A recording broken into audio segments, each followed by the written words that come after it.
7 మందిని చూసుకుంటావమ్మా? చూసుకుంటావా? నేను ఒకరినే చూసుకుంటాను అంటది చూసుకుంటాల్సింది. అమ్మా నీ 7 మంది కూడా నేను పెళ్లి ఆడతానన్నావంటి నేను కదిలిపోతానమ్మన్నది. అప్పుడు అమ్మా కొడలా నా 7 మంది కొడుకులు వీళ్ళు పెళ్లి కొడుకు విద్య చేసుకుంటున్నారు.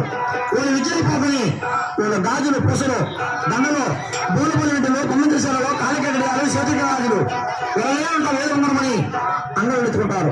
గాజులు పరిచయం అవుతారు ఎత్తుకుని వీళ్ళు రాత్రి మనిషి ఎట్లా గుడి జరుగుతారు. వాళ్ళు 7 మందిని పెళ్లి చేసుకోవాలా? పెళ్లి చేసుకుంటావా?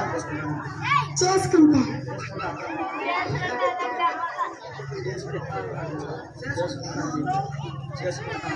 చేసుకుంటా అత్త నువ్వు క్షేమాన్ పోయి లాభంగా నా కోడలు సంవత్సరాలు నా 7 మంది కొడుకుని పిలుచుకుంటున్నది.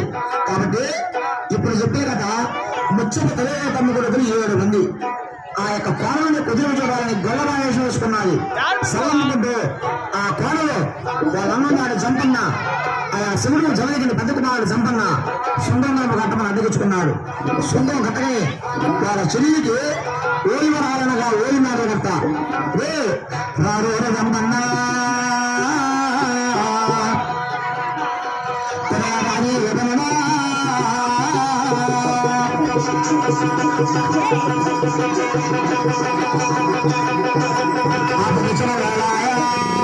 సంపన్న అది బాణ సంపన్న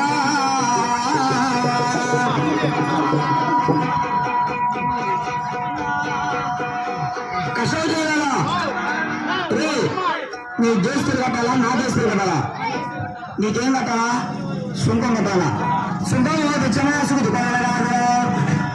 లంచం తెచ్చిన రాజుకోవాలి. సుంకం కట్టను. నీ చెల్లిని నా 7 మంది కొడుకులు సరిగుంజలు పోతారు.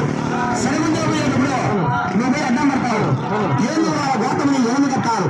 12 గోతం నీ పైపు కట్టారు. అయ్యే డబ్బులు